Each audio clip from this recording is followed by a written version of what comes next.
Voy a presentar al doctor Jorge Vadillo Ayala en esta conferencia de clausura titulada Debilidades y amenazas de la auditoría interna en el sector público.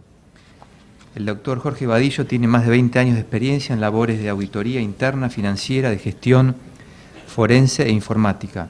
Ha trabajado en varias compañías nacionales e internacionales y hoy nos va a deleitar con esta conferencia de clausura para dar el cierre a este primer Congreso Argentino de Control Interno. Doctor Vadillo.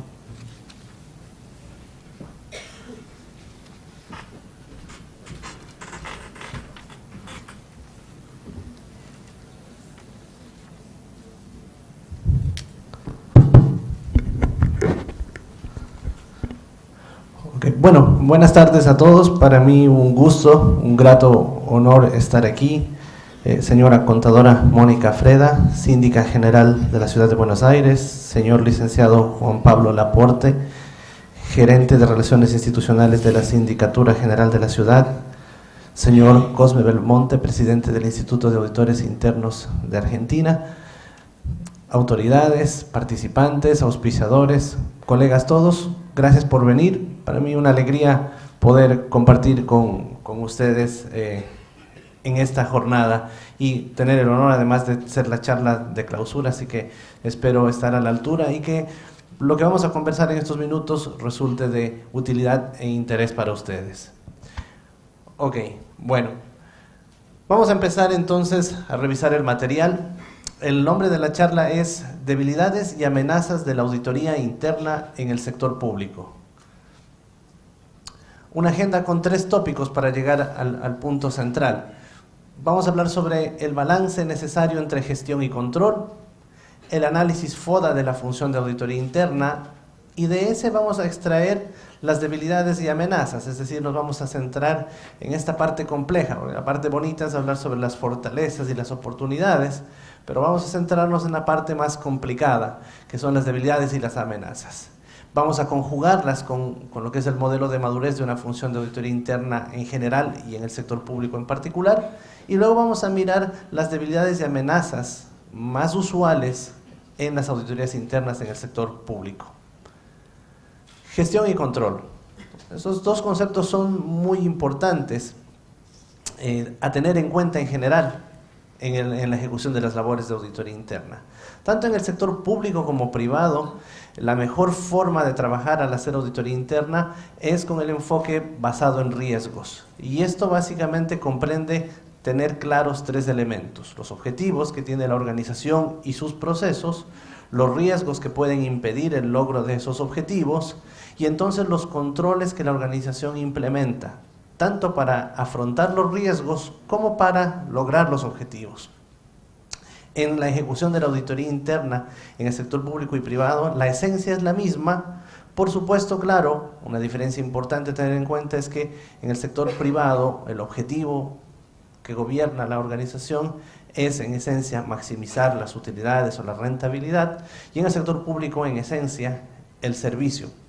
Pero más allá de eso, la esencia de la auditoría interna basada en riesgos debe considerar este triángulo o esta trilogía: objetivos de la organización y sus procesos, riesgos que afectan el logro de esos objetivos y los controles que implementa la organización para mitigar esos riesgos, pero también para lograr esos objetivos. Y así organizar nuestro plan de auditoría para ayudar a evaluar qué tan buenos son los controles implementados para afrontar esos riesgos y ayudar a lograr los objetivos. Dicho eso, bueno, destacar que se precisa entonces un balance adecuado entre 2 mundos, el de la gestión y el control. La gestión, que tiene que ver con el desempeño, la forma en que se hacen las cosas, y el control, bueno, el balance entre poner los controles adecuados para afrontar los riesgos. Pero hay que tener una alerta. Cuando hay excesivo énfasis en la gestión y se descuida el control, o cuando se hace excesivo énfasis en el control y se descuida la gestión. Cuando hay excesivo énfasis en la gestión, eficiencia y efectividad, descuidando los controles, se incrementa el riesgo de errores o irregularidades. Por otra parte, cuando hay excesivo énfasis en el control, descuidando la gestión, se incrementa el riesgo de ineficiencia o inefectividad o falta de efectividad. Entonces hay que buscar un balance siempre adecuado, porque resulta ser que cuando gano en gestión, hacer las cosas mejor, más rápido, a veces pierdo un poco en control, y cuando gano en control, a veces pierdo un poco de gestión, y hay que ponerlo esto en un buen balance. Algo clave es tener en cuenta que los controles en una organización sirven no solo para evitar lo que no quiero, es decir, afrontar o mitigar los riesgos, sino que también hay controles que están implementados para lograr lo que sí quiero, que es lo que se conoce como los enfoques del control. Un enfoque positivo, que son todos aquellos controles que principalmente se orientan a alcanzar lo que sí se quiere, y controles con un enfoque negativo, que no es que sean malos, sino que aquellos que se encargan o enfocan de evitar lo que no se quiere, que son los riesgos. Por lo tanto, por ejemplo, un presupuesto, un plan anual de capacitación, un plan estratégico son una forma de control, quizá no de la forma de control para evitar lo que no se quiere, pero sí para ayudar a lograr lo que sí se desea. Entonces hay que también saber que los controles tienen esta doble perspectiva, algunos que ayudan a lograr lo que sí se quiere, objetivos, y o controles que ayudan a evitar lo que no se quiere, riesgos. Usualmente, no es regla general, pero depende de hacia dónde se desequilibra esta balanza en el sector en donde nos encontremos. Cuando esta balanza se desequilibra mucho hacia el lado de la gestión, descuidando controles, ¿en qué sector será más usual? ¿En el sector público o privado? Cuando la balanza se desequilibra, a veces, si ocurre, y es hacia la gestión descuidando controles, ¿eso será más en el sector público o privado? ¿Qué creen ustedes? Mucho énfasis en la gestión y olvidarse de controles. No es regla general, pero cuando sucede más en el sector privado, donde lo que importa es vender más, ir más rápido, sacar nuevos productos, que el valor de la acción se aumente, y dice, no, controles a mí no me cuentes, porque a mí lo que me interesa es vender más y más rápido. Y aunque no es regla general, pero cuando la balanza se desequilibra en el otro sentido, excesivo énfasis en controles, descuidando la gestión, a veces suele ser más usual en el sector público. Por ser fondos públicos que deben ser más cuidadosamente cautelados, y como es derecho público, todo está normado, entonces hay una carga de controles un poco más fuerte, que a veces termina siendo excesiva y va absorbiendo la gestión. Cuando la balanza está desbalanceada hacia el lado de la gestión, se afecta el control. Cuando esto pasa es usualmente en el sector privado. Por ejemplo, lo único importante es vender, mejores y más rápidas ventas, alcanzar los resultados, el precio de la acción. Cuando la balanza está desbalanceada hacia el lado del control, se afecta la gestión. Cuando esto pasa es usualmente en el sector público. Por ejemplo, muchas aprobaciones, muchas firmas, revisiones excesivas, burocracia, etc. Y lo que es peor es que algunas veces son falsos controles, creando una falsa seguridad. Cuando todos revisan todo, en realidad nadie revisa nada. Lo uno puede generar, por ejemplo, ausencia de controles, y lo otro, controles innecesarios. Entonces hay que mantener un buen balance. En las organizaciones se debe balancear bien lo que es gestión y control, e incluso el enfoque o la forma de trabajar de los administradores, de la gerencia, de la administración y de los auditores, porque a veces suele suceder que preferimos ubicarnos en un lado de la balanza sin mirar el otro. Entonces, administradores, gerentes, deben hacer su trabajo pensando en gestión y control, y los auditores debemos hacer lo mismo, no solo pensar en control, sino la aceptación de riesgo excesivo, es decir, cuando pongo excesivo énfasis en la gestión y me descuido o me olvido de controles, eso puede generar pérdidas potenciales de activos, toma de decisiones de negocio incorrectas o ineficaces, incumplimiento potencial con leyes y regulaciones y la posibilidad de que se cometan fraudes. Por otro lado, cuando las consecuencias de la implementación de controles excesivos, cuando hago mucho énfasis en los controles y me descuido de la gestión, eso puede generar aumento de la burocracia, exceso del costo de producción, complejidad innecesaria de los controles, incremento del tiempo de ciclo de los procesos y tener actividades que no agregan valor. Entonces, estos dos mundos deben mantenerse en buen balance para evitar situaciones como, por ejemplo, cargos innecesarios. cuando pongo demasiado énfasis en el control, descuidándome de la gestión. Como tenemos ahí, quizás no todos alcanzan a ver, tenemos ahí el asistente del delegado, del vicepresidente, del comité en contra de la burocracia, ¿no? Porque a veces suele suceder que mientras más largo el título, más estatus, ¿no? más poder, ¿no? Entonces es posible que en la tarjeta de presentación ocupe unas 3 líneas el cargo, ¿no? Si es una línea no es tan bueno, 2 líneas ya es como un cargo más fuerte, 3 líneas que mejor, ¿no? Por ejemplo esto, ¿no? O sea, asistente del delegado, del vicepresidente, del comité en contra de la burocracia. Si no tenemos un adecuado balance entre control y gestión, por ejemplo, pudiéramos tener procedimientos innecesarios también. Como en este caso, ¿no? Detrás de la ventanilla dice, nosotros estamos trabajando duro para reducir la burocracia. Del otro lado, el usuario le dice, sí, ¿cómo? Le dice, tome este formulario, complételo y usted recibirá la respuesta. O podemos tener controles innecesarios, ¿no? Como este señor que le dice a su jefe, se acerca entusiasta y dice, estoy pensando en cambiar el mensaje de bienvenida de la pantalla de bienvenida del sistema de la compañía, que dice, bienvenido, y lo quiero cambiar por hola, ¿no? Entonces el jefe le dice, no, está muy creativo. Dice, yo no tengo objeción, pero antes tendrías que hacer lo siguiente, conseguir la aprobación del equipo de gestión de usuarios en Palo Alto, del equipo de definición de producto en Alemania, del equipo de desarrollo del cliente en Bangalore, del equipo de desarrollo de servidores en Israel. Deberías también conversar con los técnicos en diseño para documentar el cambio, conversar con las personas de QA sobre las pruebas de cambio, conversar con el equipo de infraestructura para sacar un nuevo CD conteniendo el cambio. Y bueno, finalmente el empleado dice, no, creo que el mensaje está bien. Dice, le vamos a cambiar de bienvenido a hola si me toca pasar por todo ese proceso. Dice, muy bien, ok, ese es el espíritu, ¿no? A veces tenemos controles innecesarios que a veces incluso hasta matan buenas iniciativas, ¿no? O sea, si para hacer algo tengo que cumplir 1000 pasos, a lo mejor estoy empezando a desbalancear esto hacia el lado de excesivos controles y voy matando la gestión. Entonces, debo buscar un equilibrio.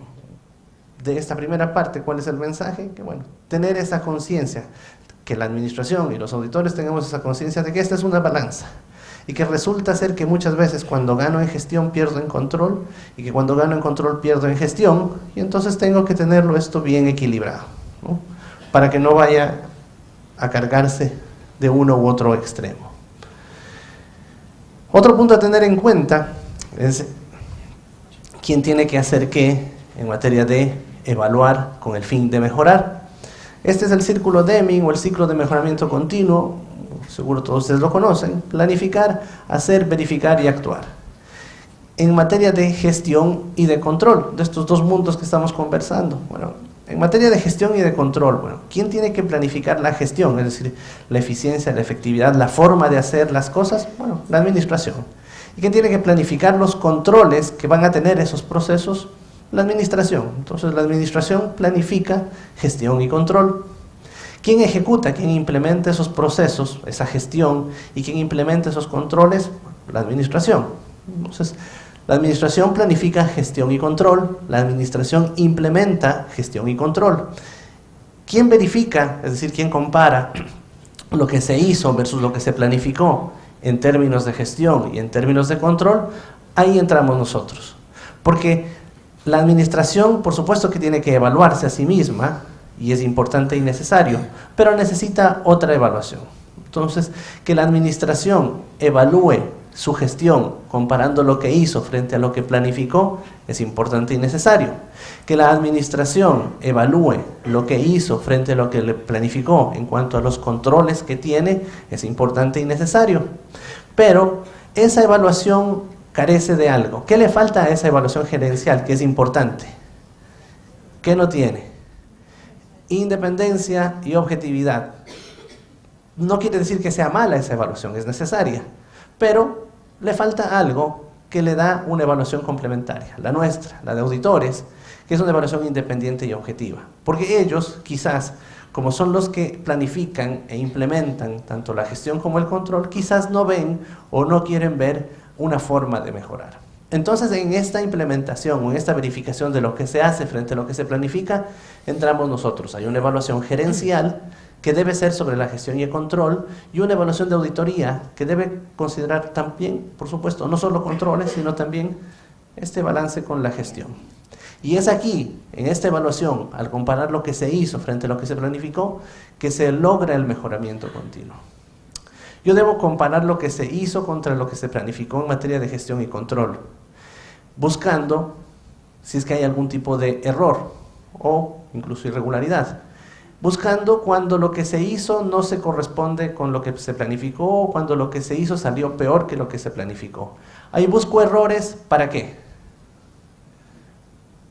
Como gerencia, ¿para qué se busca esos errores entre esas diferencias entre lo que salió mal, entre lo que se hizo y lo que se planificó? ¿Para qué la administración busca esos errores? Para corregirlos. Y si soy auditor, busco lo mismo en mis evaluaciones, que no son continuas como las de la administración, sino periódicas de acuerdo a un plan, pero también busco esos errores, pero la corrección no está en mis manos, sino que genero ¿qué?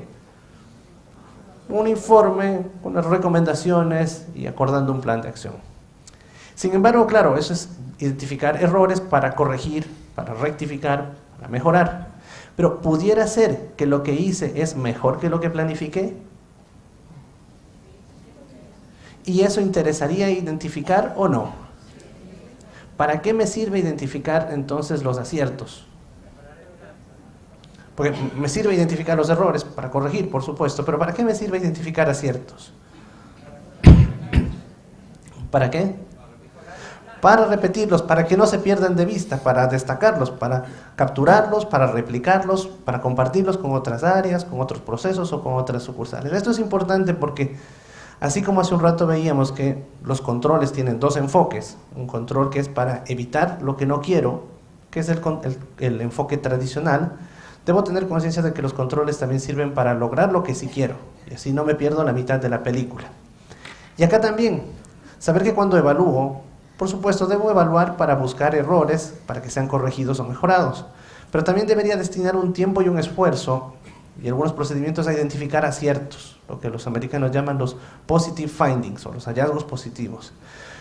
Porque si no, a lo mejor me estoy perdiendo una parte importante de la evaluación. Capturar los aciertos para mantenerlos, destacarlos y replicarlos. Y así se logra este mejoramiento continuo. Si abrimos este cuadrante de verificar, lo podemos visualizar así. Cuando la administración evalúa gestión y control y los auditores evalúan gestión y control, tengo un 100% de posibilidades de mejoramiento continuo. Pero si la administración solo evalúa gestión y los auditores solo evalúan control, mi posibilidad de mejoramiento continuo se reduce a la mitad.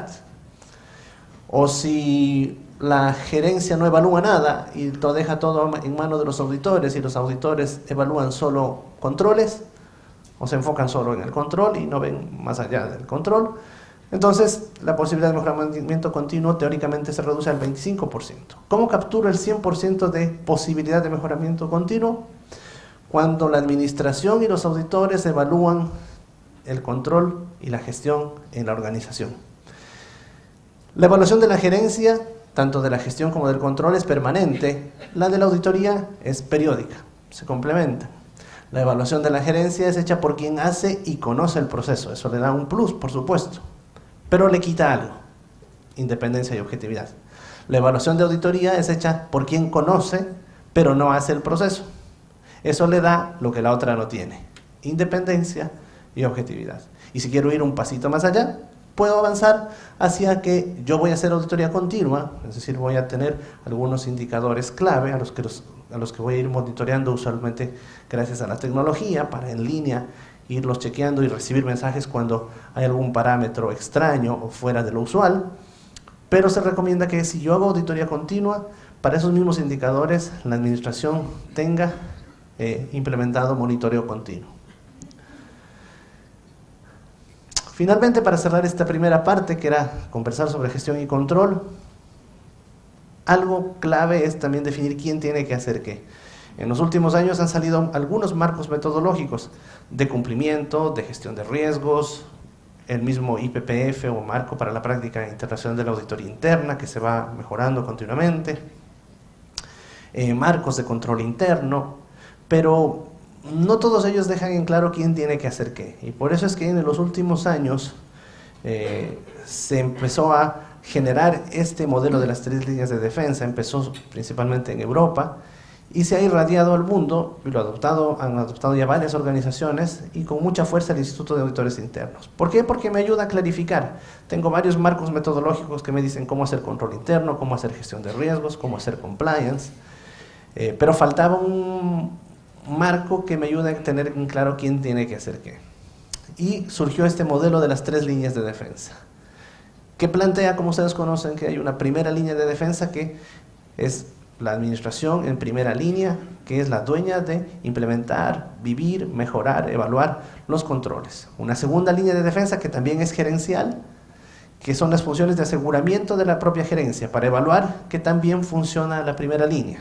Funciones de aseguramiento como los controles financieros, seguridad, gestión de riesgos, calidad, cumplimiento. Y una tercera línea de defensa que somos nosotros, la auditoría interna, que es una función que coordina con la alta gerencia, pero que, a diferencia de las otras dos, reporta al directorio y al comité de auditoría, y que evalúa que también funcionan la primera y segunda líneas.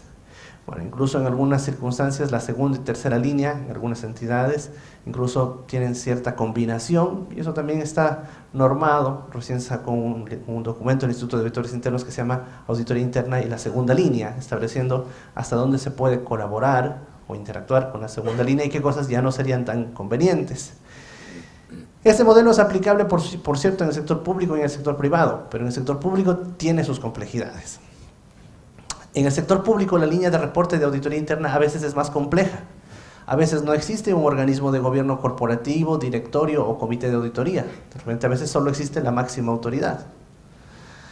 A veces la línea de reporte está dentro y o afuera de la organización para el área de auditoría interna, ¿no? A veces reporta adentro de la organización, al máximo ejecutivo y o al directorio si existe, y o al comité de auditoría, o a veces reporta afuera, a la entidad fiscalizadora superior, a una cámara de cuentas, a una entidad de control, etcétera, ¿no? Entonces, a veces este modelo en el sector público tiene sus desafíos. Hablando de comités de auditoría, y de directorio y de la relación de auditoría interna con el directorio, quería compartirles un video sobre la ciudad de Calgary. Nos habla el auditor interno de la ciudad de Calgary. Voy a hacer ahí un ejercicio de traducción simultánea, espero que me salga de la mejor manera posible. Veamos el video, por favor. All right, good afternoon. My name is Todd Horbasenko. Good afternoon. In my role as City Auditor in the City of Calgary. I want to talk a little bit about how Chief Auditors and audit functions can help the audit committees in a public sector organization understand and fulfill their duties. And I'd love to share with you something we've done in the City of Calgary. We took audit committees' terms of reference. So this is, they already had gone through the exercise of defining what their roles and responsibilities were, and getting that endorsed by Council. So if you think about how this works, Council has delegated those roles and responsibilities to Audit Committee. What I did as in my office to support the Audit Committee is we took those terms of reference and tried to assess and analyze and determine how Audit Committee fulfills each of those responsibilities. It was really quite a task. Just because it says, the terms of reference says they're going to do something, the how is really a problem when it's an elected official.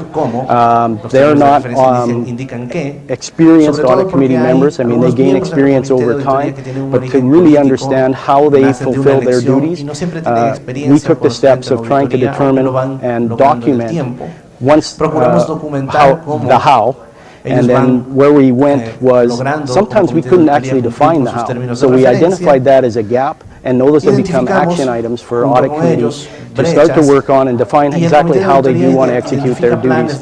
Audit Committee in the City of Calgary does an annual self-assessment to determine how they fulfilled their duties, and I think the material that we have prepared as an Audit Committee manual will help them go fulfill that assessment as they look back and go, okay, I understand, we did this step in April, we did this step in May, we had these people before us, we made these types of decisions, easy to document, and it's always around continuous improvement. So when you do that self-assessment with your audit committees, help them understand the context of their roles and responsibilities, and they will appreciate that, and then it will help with their accountability back to the City Council in our case. So with that, I'd like to sign off, City Auditor and City of Calgary, and como función de help your auditoría audit interna de la committees. ciudad de Thank you. Calgary. Esa es una forma en que ayudamos al comité de auditoría a cumplir con su responsabilidad. Oye, ese es un ejemplo, porque no en todas las entidades de gobierno hay comités de auditoría, y no todos los miembros de comités de auditoría en las entidades de gobierno tienen un expertise, una experiencia previa técnica en materia de auditoría. Una forma de ayudar es, por ejemplo, promover. Me faltó señalar que en la ciudad de Calgary habían desarrollado incluso un manual, aparte de los términos de referencia, un manual del comité de auditoría. Ok, vamos ahora a lo que es el análisis FODA. Bueno, el análisis FODA, muy conocido por todos, muy utilizado desde hace varios años, que plantea que un proceso, una organización, una entidad, un área, un departamento puede ser sujeto de este análisis, que permite identificar fortalezas, oportunidades, debilidades y amenazas para tomar acción respecto a cada una de ellas, ¿no? Y básicamente nos plantea que las fortalezas y las las fortalezas y las debilidades son internas, y las oportunidades y las amenazas más bien son externas. Este es un análisis útil que me permite a mí identificar entonces cuáles son mis fortalezas y mis oportunidades para potenciarlas y capturarlas, y así también cuáles son mis debilidades para tratar de superarlas, y mis amenazas para protegerme y tratar de mitigarlas. Y por supuesto, una función de auditoría interna también es susceptible y es recomendable que efectúe de cuando en cuando su propio análisis FODA, su propio análisis de fortalezas, oportunidades, debilidades y amenazas. Y además esto puede ser combinado con el modelo de madurez. ¿Por qué? Porque el modelo de madurez de auditoría interna me señala 6 elementos, 4 internos y 2 externos. Esos 4 internos yo los puedo conectar entonces con las fortalezas y las debilidades, y los 2 elementos externos los puedo conectar con las oportunidades y con las amenazas. Entonces el ejercicio de evaluar periódicamente mi función de auditoría interna, no sé, una vez al año o cada 2 años, hacer un FODA y también ubicarme, saber en qué nivel de madurez está mi área, me puede servir de buena ayuda. El modelo de madurez es un documento que emitió el Instituto de Auditores Internos hace un tiempo.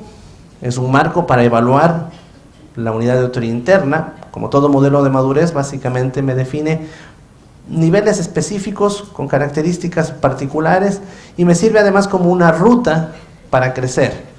Dice, ok, usted está en nivel 1 o nivel 2 o nivel 3 para distintas características, y me dice cómo debería ir creciendo. Y se emitió para el sector público porque se conoce que la mejora en el ejercicio profesional de la auditoría interna ayuda mucho a las organizaciones, pero si es a la auditoría interna en el sector público, ayuda finalmente a la sociedad, y se privilegió hacerlo primero para el sector público. Y luego este mismo documento, en él se indica, y en otros documentos se señala que puede ser también con ciertas precauciones aplicado o extrapolado al sector privado. A través del desarrollo y uso de un modelo de madurez se identifican oportunidades para modernizar o evolucionar un departamento de auditoría interna. El modelo de madurez de los departamentos de auditoría interna en el sector público, elaborado por el Instituto de Auditores Internos Mundial, plantea 5 niveles. Nivel 1, no sostenible, las capacidades son repetibles, es decir, no hay una forma definida de hacer auditoría interna. Algunas veces se aplica un cierto patrón, pero depende mucho de esfuerzos individuales.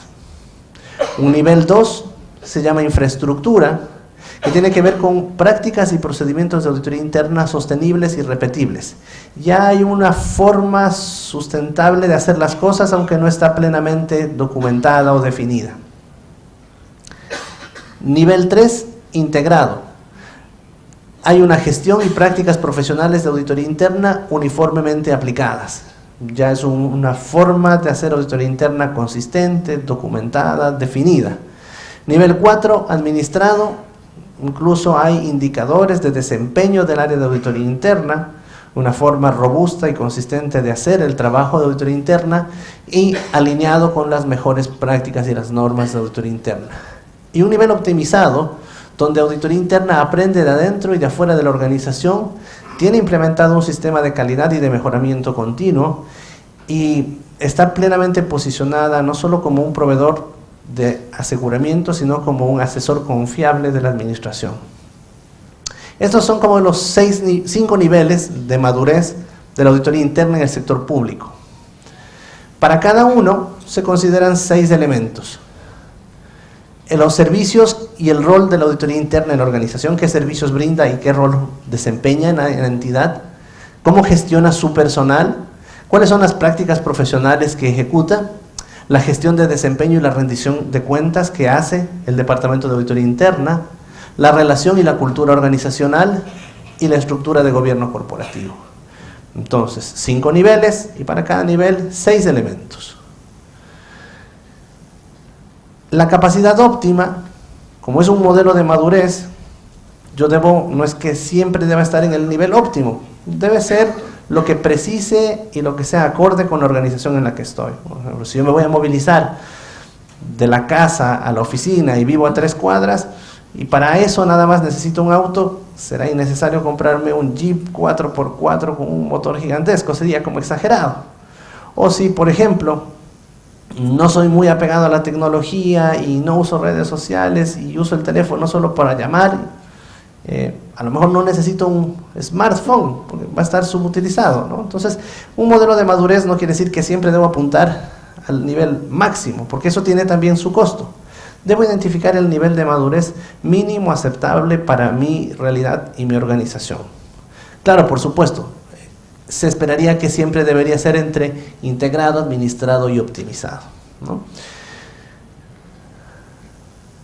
Esta es la plantilla completa. Como ustedes van a tener el material de la conferencia, van a poderla ver con más detalle y pueden investigar en el Instituto de Auditores Internos este documento, pero básicamente la metodología es la misma de todo modelo de madurez. 5 niveles y 6 elementos. Debo identificar el nivel de madurez más adecuado para mi circunstancia y saber que de los 6 elementos que se califican para cada nivel de madurez, 4 son externos: los servicios y el rol de auditoría interna, la gestión de personas, las prácticas profesionales, la gestión del desempeño y la rendición de cuentas, y 2 son externos. Estos 4 son internos y están entonces más cercanos a las fortalezas y debilidades porque dependen del área, y estos 2 son externos y están más asociados a las oportunidades o a las amenazas porque no dependen del Departamento de Auditoría Interna. La estructura de gobierno corporativo que hay en la organización y las relaciones y cultura organizacionales en donde se desenvuelve el área. Así es como se combina entonces las fortalezas, oportunidades, debilidades y amenazas con el modelo de madurez o de capacidades de auditoría interna en el sector público. Tengo fortalezas, oportunidades, debilidades y amenazas, 2 de ellas son internas, 2 son externas. Tengo 5 niveles de madurez que se evalúan en función de 6 elementos, y de esos 6, 4 son internos y 2 son externos.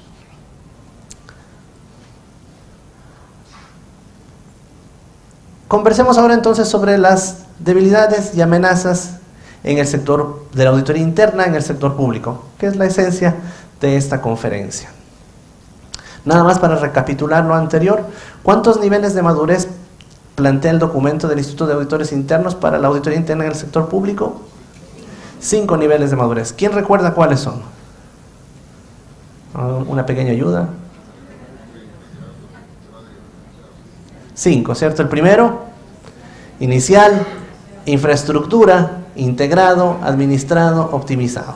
Y para esos 5 niveles de madurez, ¿cuántos elementos considera la evaluación? 6, ¿no es cierto? De esos, ¿cuántos son internos? ¿Y cuántos son externos? 2, perfecto, ¿no? 4 internos y 2 externos. Los internos son los que los puedo asociar con fortalezas y debilidades. Y los externos son los que puedo asociarlos, por supuesto, con oportunidades y amenazas. Como en todo modelo de madurez, si yo en algunos de estos 6 elementos estoy en nivel 2 y solo en alguno en nivel 3, ¿en qué nivel estaré finalmente? 2, de acuerdo a la metodología de nivel de madurez, no estoy en un nivel hasta que no estoy plenamente en el mismo. Si estoy en nivel 2, 2, 3, 2, 3, 2, es 2.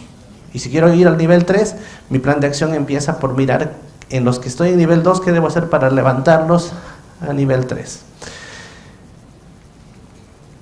Y dicho eso, entonces pasamos a la que es la esencia de la charla: debilidades y amenazas de la auditoría interna en el sector público.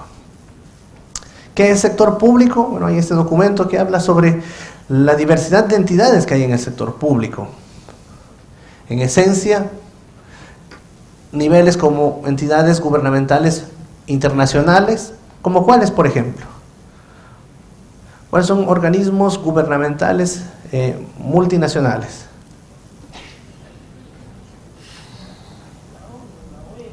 ONU, OEA, por ejemplo. Organismos nacionales, organismos regionales, organismos locales, empresa pública, ¿no? Cada función de auditoría interna tiene sus propias fortalezas, de oportunidades, debilidades y amenazas. Claro, es más bonito hablar de fortalezas y oportunidades, como que la cara bonita, pero qué importante es también hacer ese ejercicio, a veces un poco difícil, de mirar las debilidades y las amenazas. Incluso a nosotros mismos personalmente nos cuesta. De repente, si nos dicen cuáles son tus virtudes, se no puede, a lo mejor no deja de hablar, ¿no? Tus defectos, le cuesta pensar a veces, ¿no? Dice defectos. Bueno, mi defecto es que no tengo defectos.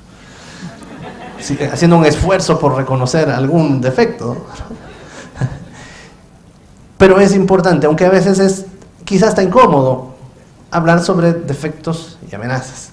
Incluso si uno habla de defectos, de defectos o de debilidades, para no llamarlos defectos, aunque ahora muchos le llaman área de oportunidad para que suene más bonito, pero es importante hacer ese ejercicio. ¿Por qué? Porque a veces no se evalúa la situación plenamente. Y a veces se prefiere vivir en una mentira bonita más que afrontar una verdad fea. Pero en realidad siempre es preferible una verdad fea, pero verdad, a una mentira bonita. Entonces yo tengo que saber que tengo como función de auditoría interna fortalezas y oportunidades. Pero debo hacer el ejercicio consciente de reconocer que tengo quizá debilidades, por supuesto, como todo en la vida, como todo departamento, área, compañía, persona, y que tengo amenazas también, y que tengo que hacer algo para afrontar esas debilidades y esas amenazas. Entonces, claro, las auditorías internas en el sector público y en el privado también, por supuesto, tienen fortalezas y oportunidades, y hablar de eso es agradable. Sin embargo, hablar de debilidades y amenazas a veces podría ser como una verdad incómoda, pero que es necesario, ¿no? Hablar de las debilidades y amenazas que uno puede tener. Y vamos a conversar entonces sobre las debilidades y amenazas más usuales en las auditorías internas en el sector público. Quizá las habrán vivido algunos de ustedes en alguna circunstancia, en algún momento. Debilidades: enfoque excesivo en las auditorías de cumplimiento, es decir, revisar el cumplimiento de las leyes y reglamentos. Enfoque solo en cumplimiento. Revisar el procedimiento a la luz de la norma. Si no está como está en la norma, está mal, y sin hacer un ejercicio de mirar si la norma tal vez es la que está errada, o ir un poco más allá. A veces nos han encasillado, a veces legalmente, a hacer auditorías solo de cumplimiento y no ir o no hacer otro tipo de auditorías. Lo he vivido porque también no se los comenté al inicio, pero también gratamente durante algunos años fui auditor de gobierno, trabajé en algunas universidades públicas, trabajé en el Servicio de Rentas Internas, trabajé para la ONU, entonces me siento de las filas de la auditoría gubernamental porque gratamente algunos años trabajé como auditor gubernamental. Entonces a veces sucede esto, ¿no? ¿Qué hacer? Bueno, ejecutar actividades de auditoría interna que no solo sean de cumplimiento, sino también auditar las actividades core de la entidad para la que trabajo. Si es un hospital, si es una universidad, si es un reparto militar, si es un ministerio, si es un municipio. Ir a auditar las actividades que son el corazón de esa entidad y captar los recursos, obtener los recursos humanos, destrezas, skills para hacer esas auditorías.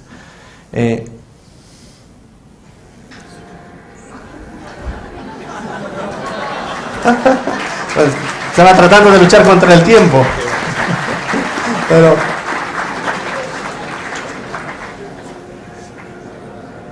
creo que estoy en el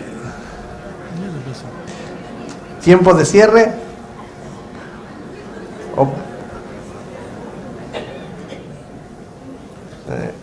Nos van a dar una mano. Que le diga que tiene que cerrar, por favor, Juan. Organizarlo mejor.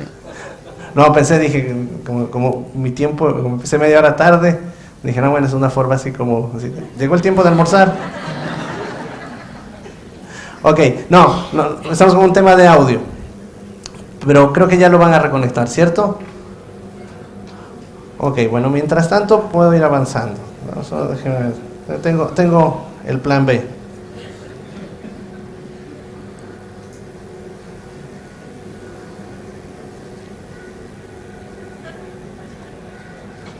Ok.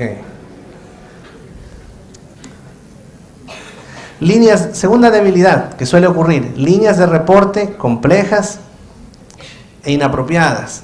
A veces nos ponen unas líneas de reporte, a veces, y pasa también en el sector privado, en donde le reporto a alguien que no está al nivel de la máxima autoridad o no tengo llegada al directorio, ¿no? Entonces esa es otra debilidad que a veces pasa en el sector público, porque no se comprende la función, porque no hay apertura, o a veces derechamente hay un desinterés de dar su espacio necesario y adecuado al área de auditoría.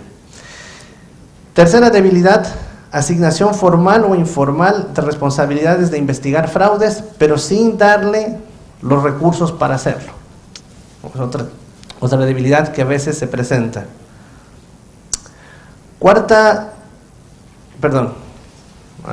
Estaba leyendo las amenazas. Vuelvo a lo de las debilidades. Bueno, habíamos dicho, enfoque excesivo en auditorías de cumplimiento. Esa puede ser una debilidad a veces. Otra debilidad, debido a la complejidad del sector público, a veces los informes de auditoría interna reciben un número extremado de revisiones y salen muy tarde. Como es muy sensible, porque estamos hablando de gobierno, porque hay funcionarios públicos que se preocupan por el reporte, cómo va a salir, a veces una palabra puede generar un incendio. Entonces, los informes de auditoría en el sector público toman muchos ciclos de revisión y a veces esa suele ser una debilidad. ¿Qué hacer? Bueno, tratar de optimizar esos tiempos, porque si el informe sale muchas semanas o meses después de que se hizo el trabajo de campo, pierde peso. Y claro, uno tiene que entender que a veces los informes en auditoría interna en el gobierno pasan por varios revisores, porque hay muchas preocupaciones de cómo va a salir, de qué va a resultar, porque eso puede tener un impacto muy fuerte. Entonces se genera una carga de revisión a veces excesiva. Hay que tratar de cuidar esos tiempos. Esa es una segunda debilidad. Una tercera debilidad, enfoque excesivo en la revisión de los gastos y no revisar también el lado de los ingresos, ¿no? Casi siempre estamos revisando los gastos, en qué se gastó, cómo se gastó, pero también es importante darle un espacio a hacer las auditorías revisando el tema de los ingresos. Ok. Cuarta debilidad, el apoyo de asesoría no proporcionado y o no solicitado. A veces no nos lo piden y o a veces no lo ofrecemos. Sí, claro, hay que tener el cuidado, porque sobre todo a veces en el sector público, cuando me piden asesoría, a veces no todos me la piden de buena fe. A veces me lo piden para que yo bendiga algo. Entonces, no, lo consulto a auditoría y luego ya, si ya auditoría me dijo, alguna opinión y ya dice que está de acuerdo, eso para mí es mi carta de blancura y ya está bendecido. Y si alguna vez pasa algo, no sé, yo lo consulté al auditor. Entonces, sí hay que entrar a hacer asesoría, pero siempre con cautela. Pero es importante y empezar a ocupar esos espacios, claro, en la medida que la organización y la normativa me lo permita, pero sí empezar a ocupar esos espacios. Pero esa es otra debilidad a veces, digamos, que no nos piden y o no proporcionamos asesoría. Y como ustedes saben, la auditoría interna tiene dos roles, aseguramiento y asesoría. 5. Cumplimiento parcial o incumplimiento de las normas de auditoría interna. Y aunque no estén reconocidas como obligatorias, siempre debieran ser un referente. Otra debilidad que suele haber a veces, 6ª, planeación centrada en el corto o en el mediano plazo. Usualmente a veces en el sector público se hacen solo planes anuales. Es muy importante y la tendencia y lo que pide la auditoría basada en riesgos es hacer planes de largo plazo, planes de 7, 5 o 3 años.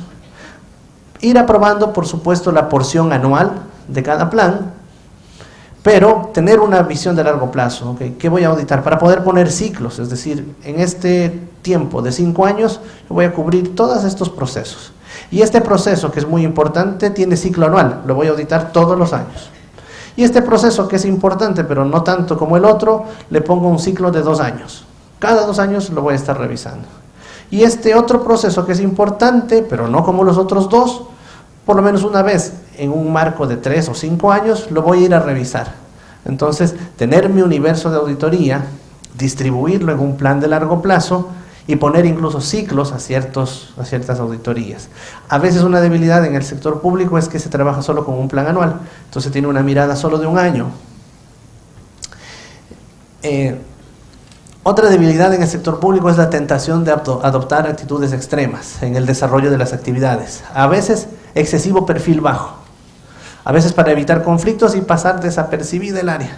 Así no hay problema, digamos, no hago mucho ruido, no molesto, no me molestan. O a veces el otro extremo, alta prepotencia.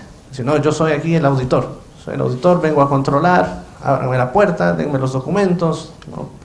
Entonces, cuidar, porque a veces una debilidad en el sector público es eso, digamos, o ir en un extremo, hacer una auditoría interna muy tranquila, muy pasiva, o demasiado prepotente. Como todo en la vida, buscar el balance adecuado. 8ª debilidad, considerar como un objetivo principal la identificación de sanciones y multas, ¿no? De hecho, me pasó cuando empezaba la carrera, trabajaba justo en una entidad del sector público, y la directora de auditoría interna de ese departamento era así como que enfocada en encontrar multas, porque o sea, auditoría que no salía con multas era mala auditoría, ¿no? Ese era el driver principal, multa, sanción por cualquier cosa, ¿no? Entonces mandaba a veces a sus auditores a matar, porque decía, no, vaya ya a la auditoría y encuentre multas. No encontré multas, licenciada. No puede ser, algo hay que multar, si no, ¿cómo justificamos nuestra existencia? ¿No? Entonces, a veces puede pasar eso, ¿no? A veces puede ser eso o sea, si se encuentran casos que deben generar una multa, está bien, es parte de nuestro trabajo, pero no tiene que ser el objetivo principal o el driver. Dificultades para conformar equipos multidisciplinarios, suele ser a veces otra debilidad. Falta de promoción y comunicación del rol de auditoría interna, hay que vendernos. Utilización parcial o nula de las tecnologías. También hay que ir incorporando el uso de las tecnologías. Y ahora hablemos de las amenazas para ya ir cerrando. Amenazas, cosas que pueden venir de fuera, sobre todo para las auditorías internas en el sector público. Presiones externas y la exposición pública con respecto a algunas actividades específicas de auditoría, especialmente relacionadas con casos sensibles, por ejemplo, los políticos, la sociedad, la prensa, los requisitos de transparencia. ¿Qué hacer? Bueno, estar preparado para hacer frente a esas situaciones y establecer un protocolo riguroso de cómo proceder cuando estoy haciendo una auditoría que puede ser muy sensitiva, o que va a pasar a la prensa, o que los medios me van a venir a ver, o la sociedad organizada me va a preguntar, ¿no? ¿Cómo abordar eso? Tener un protocolo para manejarlo. Evitar que la presión impacte negativamente la eficiencia y la efectividad de la auditoría y definir un proceso correcto para hacer frente a la prensa y cumplir con los requisitos de transparencia. Una segunda amenaza es líneas de reporte funcional complejas e inapropiadas, especialmente en ausencia de un directorio o comité de auditoría, creando como resultado una falta de independencia para la función de auditoría interna. ¿Qué hacer? Promoción y defensa de la auditoría interna, concientización sobre el rol y quizá tratar de promover la implementación de una estructura que me ayude a cumplir mi rol. Tercera amenaza, asignación formal o informal de las responsabilidades de investigación sin dar los recursos al área. Es otra amenaza cuando me dan una responsabilidad importante, por ejemplo, como pudiera ser la de investigar fraudes, y no me dan los recursos. Cuarta amenaza, designación de líderes de auditoría interna o personal de auditores en base de o teniendo en cuenta sus relaciones con políticos, que se mencionaba en las charlas previas, ¿no? A veces es buscar este balance adecuado entre el político y el técnico. Pero claro, cuando esto es dentro de las áreas de control empieza a veces a ser un poco más complejo. Bueno, ¿qué hacer? Procurar que hayan lineamientos claros en cómo se establece una carrera dentro de las áreas de auditoría interna o dentro de las funciones de control. Quinta amenaza, leyes y reglamentos que no estén alineados con los estándares y mejores prácticas de auditoría interna. ¿Qué se puede hacer? Bueno, procurar al menos hacer concientización y promover mejoras en la normativa para que esté alineada y no divorciada de las normas y las mejores prácticas de auditoría interna. Sexta amenaza, limitaciones y restricciones presupuestarias solo para auditoría interna, es decir, con dedicatoria. O sea, si hay crisis para toda la organización, perfecto, pero si hay presupuesto para todos, menos para auditoría interna, es porque la entidad no quiere el control definitivamente, ¿no? Y me empieza a asfixiar por el lado del presupuesto si es que tiene la forma de hacerlo, si es que yo no tengo independencia o objetividad o algo que vele por mí. Esa es otra amenaza que suele suceder, ¿no? ¿Qué hacer? Bueno, documentar los recursos necesarios para llevar a cabo el rol de auditoría interna y procurar que se vele para que las auditorías internas tengan esos recursos. Séptima amenaza, políticos y o funcionarios públicos de alto nivel tratando de decidir e influenciar sobre las actividades de auditoría interna, deteriorando la independencia y la objetividad requeridas. ¿Qué se podría hacer? Bueno, de tener un proceso robusto que proteja la forma en que auditoría interna planifica y ejecuta sus actividades y que le blinde, le proteja para no tener injerencias, presiones para hacer o dejar de hacer ciertas auditorías. Octava amenaza, dificultades o restricciones para el acceso a toda la información, por ejemplo, gastos reservados de ciertos políticos, gastos en tiempos de elecciones, nómina de funcionarios públicos de alto nivel y asesores. ¿Qué hacer? Bueno, definir un procedimiento que establezca y que permita este acceso irrestricto a la información, por supuesto en el marco de la realización de auditorías de acuerdo a un plan aprobado. 9. Falta de percepción de valor de auditoría interna debido al bajo nivel de cumplimiento de las recomendaciones de auditoría interna. Entonces hay que hacer un fuerte trabajo de seguimiento a las recomendaciones y promover y escalar, promover el cumplimiento y escalar los casos de recomendaciones incumplidas. A veces también una amenaza es la superposición de actividades y o falta de coordinación con otros organismos de control, ya sea las entidades fiscalizadoras superiores, organismos anticorrupción. Y esas serían como que las principales debilidades y amenazas. Para ir cerrando, para no extenderme mucho más, nada más destacar 9 recomendaciones clave para las auditorías internas en el sector público, señaladas en este documento del IAI, y compartirles un video que me agrada mucho sobre la auditoría gubernamental. Bueno, ¿cuáles son 9 aspectos clave a tener en cuenta para lo que es auditoría interna en el sector público? Bueno, independencia organizativa, tener un mandato formal o un estatuto de auditoría, accesos y restricciones a la información, financiación suficiente, liderazgo competente en el área, personal objetivo, personal competente, apoyo de las partes interesadas y alineamiento con las normas de auditoría profesionales.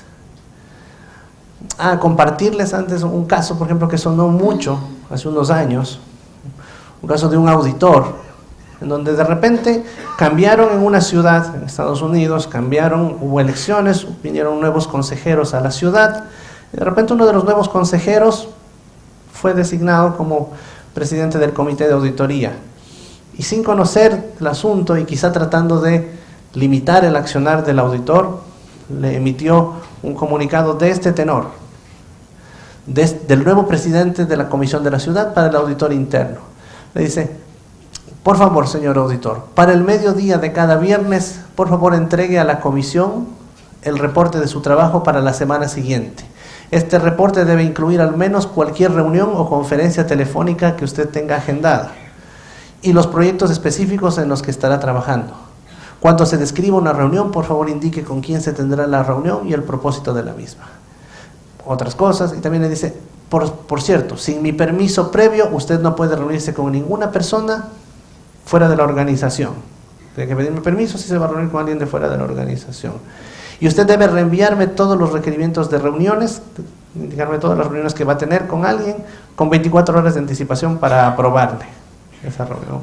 No, básicamente le quería cortar las alas al auditor, quería que no revise nada, ¿no? Tenerlo monitoreado. En buena hora, el otro comisionado le contestó a esa persona que definitivamente esto no era una forma de empoderar, sino más bien afectaba la auditoría interna y que eso no había sido discutido en el Consejo de la Ciudad. Esto incluso se traslució a los medios públicos y requirió incluso un pronunciamiento en su momento del Instituto de Auditores Internos allá. Y para cerrar, quería compartirles un video que a mí me gusta mucho, porque habla sobre ese importante rol que tienen ustedes, quienes hacen o hemos hecho en un momento auditoría gubernamental. Voy a tratar de hacer el mismo ejercicio de una traducción simultánea, espero que me salga lo mejor posible. You know, I get asked a lot about my own background in government auditing and how I've seen government auditing differ from the corporate sector. Okay. Hi, I'm Richard Chambers, President and CEO of the Institute of Internal Auditors. You know, I get asked a lot about my own background in government auditing and how I've seen government auditing different from the corporate sector. And the typical response that I have is that there's really not as much difference as people think. Ultimately, internal auditing is internal auditing, whether it's looking at an enterprise that has a public sector mission or corporate mission. And so as I think back on my own career, more than 25 years as a government auditor, I think some of the lessons that I learned were that this is a very challenging environment in which to audit. Typically, government auditors face some rather unique challenges in terms of the fact that they're auditing in a political environment. They have responsibilities that require them to be very transparent about their work. So government audit reports are typically made public under some sort of freedom of information statutes. And then, of course, government tends to be very quickly and easily impacted by economic cycles. And so I've noticed that government enterprises or government agencies that are under a lot of fiscal pressure will often downsize or reduce their overhead functions, and a lot of them see internal audit as an overhead function. My experience is this is not the time to be reducing government audit resources, because these are the very individuals, the very professionals who can help a government agency identify ways to shore up costs, contain expenses, identify waste and inefficiency, and help that same government enterprise navigate the economy much better. Again, as I commented earlier, I've often observed that government auditors audit in what I call the theater of politics. They're caught between public policy officials who feel very passionately and rightly in some cases about the nobility of their organizations or their policies, and they're caught between those individuals on the one hand and maybe an electorate or a media on the other who are scrutinizing the effectiveness of those policies and those agencies. And the government auditors tend to get caught in the crossfire and often find that their work isn't very well appreciated because someone's going to be unhappy with the outcome. So for me, I think the characteristic that I've ascribed to government auditors is that they're extraordinarily courageous in carrying out their responsibilities. And for me, they're really the unsung heroes of our profession. Para mí, los auditores de gobierno son los héroes anónimos de la profesión de auditoría interna. Y bueno, quería compartirles ese video porque concuerdo plenamente con lo que dice Richard Chambers. El rol de auditoría interna gubernamental es fundamental. Cuando uno es auditor interno en una entidad privada y hace bien su trabajo, ayuda a que la organización mejore y esté bien. Pero cuando uno es auditor interno en el sector público y hace bien su trabajo, ayuda a que la sociedad esté bien. Así que gracias por hacer auditoría interna en el sector público y nuevamente gracias por la invitación.